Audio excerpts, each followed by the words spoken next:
நற்பவி யோகி ராம் சுரத்குமார். அன்பு நேயர்கள் அனைவருக்கும் வணக்கம்.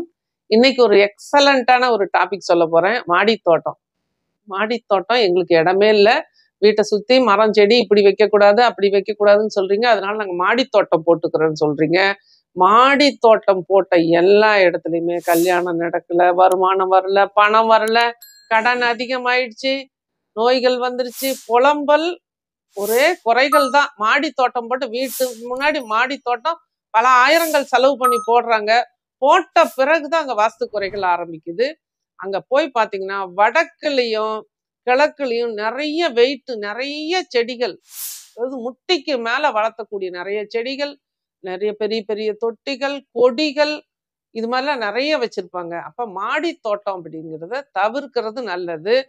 அப்படி தவிர்க்க முடியாது, மாடி தோட்டம் வளர்த்தணும்னு ஆசைப்பட்டீங்கன்னா பர்ஃபெக்டா வாஸ்துப்படி அந்த மாடி தோட்டத்தை அமைக்கணும். இல்லைன்னா நிச்சயமா ஒரு நாள் இல்லைனாலும் ஒரு நாள் இந்த வாஸ்து உங்களுக்கு உங்க வீட்டுக்கு வாஸ்து குறைகளை நிச்சயமா கொடுக்கும். அதனால மாடி தோட்டம் அமைக்கிறவங்க எல்லாம் கவனிங்க.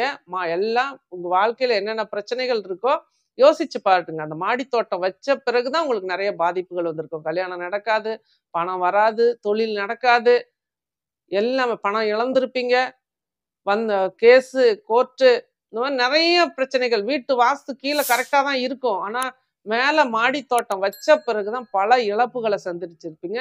கவனித்து செயல்படுங்கள். நன்றி. நற்பவி வாழ்த்துக்கள்.